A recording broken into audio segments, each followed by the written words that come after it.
Hello, welcome back to गुल की उड़ान। तो आज के इस वीडियो में मैं आप लोगों के साथ CTET science most important topic share करने वाली हूं।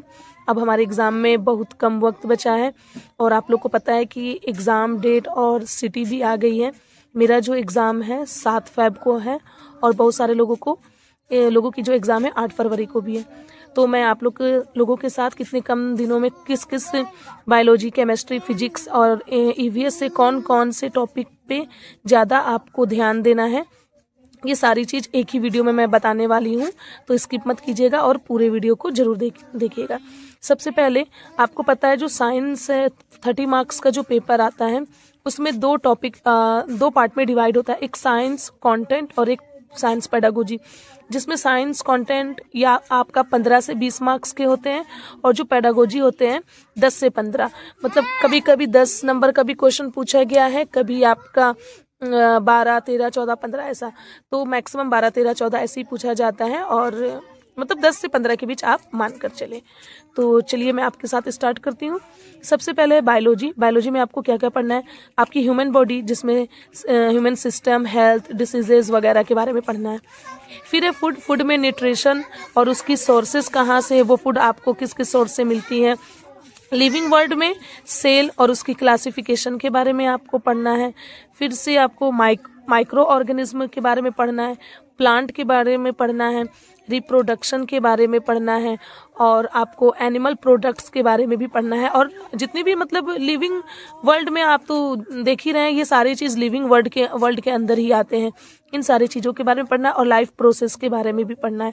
अब जिसमें आपका ह्यूमन की movement, body movement, animals movement, ये सारी चीज़ें आती हैं। जिसमें आपका इंटरनल सिस्टम, आपका बॉडी मूवमेंट हो गया, हिंज जॉइंट हो गया, पाइवट जॉइंट हो गया और स्केलेटन हो गया। मतलब ये सारी चीज़ें, स्मॉल आपका इंटेस्टाइन हो गया, लार्ज इंटेस्टाइन हो गया, ये सारी चीज़ें मतलब आपका लिविंग वर्ड है तो इसी के अंदर आती है। वो आप एनसीईआरटी बुक जब आप खोलोगे तो आपको पता चल जाएगा। लेकिन अब टाइम कम है, आपको एनसीईआरटी बुक पढ़ने की जरूरत नहीं है। मैं Kajal Dhami ma'am by pupil teacher जो है उनको मैं फॉलो करती हूँ।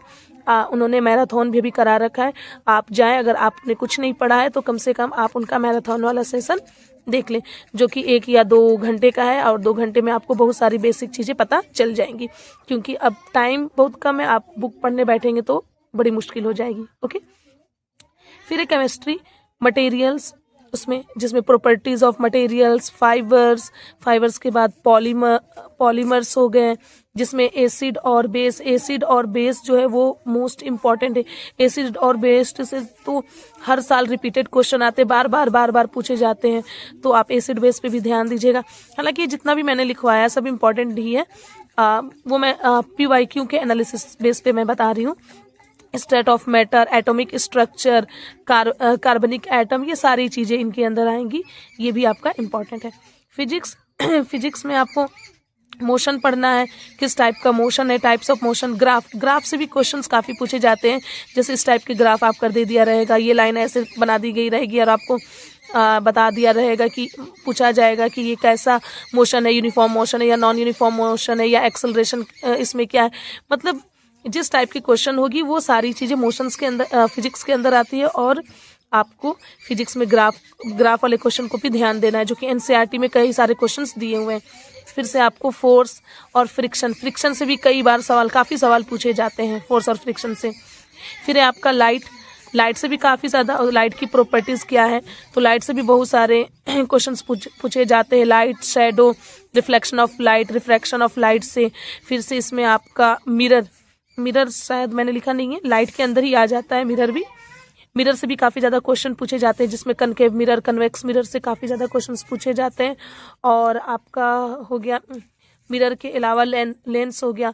फिर इसी के अंदर पिनहोल कैमरा, कैलेडोस्कोप आपका हो गया, ये सारी चीज़ें भी आपका पेरिस्कोप हो गया, ये सारी चीज़ें इसके अंदर भी पूछी जाती हैं। ओके।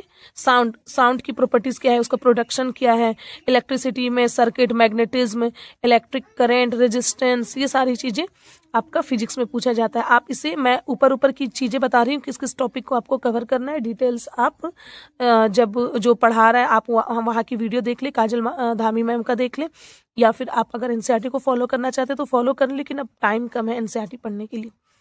अब आपका हो गया ईवीएस इन्वायरमेंटल साइंस, जिसमें आपका नेचुरल रिसोर्सेज, जिसमें एयर, वाटर, सॉइल के बारे में पढ़ना है आप, और फिर से biodiversity, conservation, natural phenomena, weather disaster, ये सारी चीज़ों के बारे में आपको इन्वायरमेंटल साइंस में पढ़ना है। अब मैं चलती हूँ आपको पेडागोजी के बारे में मैं बता रही हूँ। साइंस पेडागोजी मैंने आपको बताया ही, मिनिमम अगर कम से कम आया तो 10 नंबर का और मैक्सिमम आया तो 15 मार्क्स का आता है। जिसमें नेचर ऑफ साइंस, साइंस का नेचर क्या है, तो आपको पता है कि साइंस का जो नेचर होता है वो टेंटेटिव है, क्योंकि जैसे आप बहुत सारे मतलब कि हर तरह के साइंटिस्ट आते हैं और अपना एक अलग अलग लॉ देते हैं, तो मतलब कि वो साइंस जो होता है वो टेंटेटिव होता है, वक्त के साथ बदलता रहता है। ठीक है, जैसे एटम्स के बारे में ही जब आप पढ़ेंगे तो उसमें देखेंगे कि पहले साइंटिस्ट ने क्या बताया है, फिर उसके बाद दूसरे साइंटिस्ट आए, उसको और अच्छे से उन्हें वेरीफाई किया है, फिर और आए हैं। तो आप जब इसे आप काजल मैम की वीडियो देखेंगे तो आपको बहुत अच्छे से समझ में आ जाएगा, उन्होंने नेचर ऑफ साइंस को बहुत अच्छे से समझाया है। ठीक है, अब इस वही बातें मैंने यहाँ पे लिखा है जो मैंने बताया आपको। नेचुरल साइंस, उसकी एम्स क्या है, उसके ऑब्जेक्टिव्स क्या है, यानी आपको समझना है कि साइंस पढ़ाने का उसके पीछे का गोल क्या है, क्यों पढ़ाया जाता है। ठीक है, उसकी अप्रोचेस क्या है, इंटीग्रेटेड अप्रोच क्या है, कैसे उसकी मतलब अप्रोच का मतलब कि किस मेथड से हम बच्चों को पढ़ाएं कि उसे मतलब साइंस जो ज़्यादा अच्छे से समझ में आए। तो आपको पता है साइंस और जो मैथ होता है वो हमें डेली लाइफ से लिंक कर कर या इंटरकनेक्टेड करके पढ़ाया जाता है, ताकि आपको पता है, क्योंकि जो डेली लाइफ में चीज़ें होती हैं वो बच्चों को काफ़ी अच्छे से समझ में आती हैं।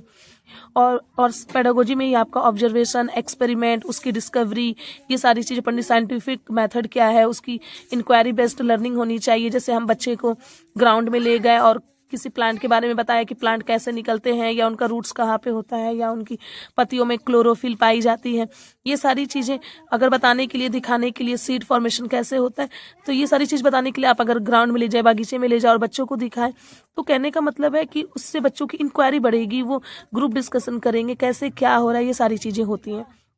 टेक्स्ट मटेरियल एड्स, क्या बच्चे को जो पढ़ा रहे हैं तो टीचिंग एड, कौन सा टीचिंग मेथड आप एड्स यूज़ कर रहे हैं, जैसे आपका पेपर हो गया, चार्ट हो गया, डायग्राम हो गया, तो ये सारी टीचिंग एड्स में आते हैं, तो उसको आपको प्रॉपर यूज़ करना है।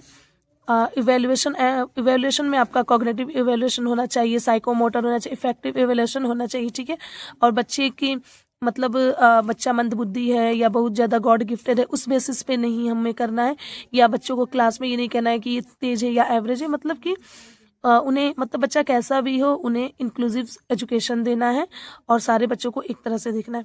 प्रॉब्लम्स एंड रिमेडियल टीचिंग, आपको बच्चों के बीच में लर्निंग गैप को पता करना है कि भाई बच्चा ये चीज़ नहीं समझ पा रहा है, क्यों नहीं समझ पा रहा है, उसकी क्या दिक्कतें हैं, और उससे आपको कन्वर्सेशन करना है, और करके मतलब ये सारी चीज़ें जो हैं वो आपको प्रॉब्लम और रिमेडियल टीचिंग के अंदर आती है, ये सारी चीज़ें पढ़नी है।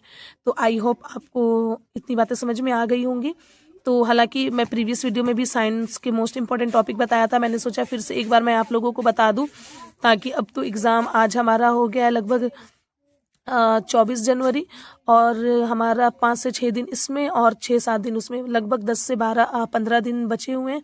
इस 15 दिन भी कुछ कम नहीं होता है, आप चाहे तो बहुत अच्छे से तैयारी करें और वीडियो को 2x, किसी भी टीचर की आप वीडियो को देखते हैं उसकी वीडियो को 2x स्पीड पर करें।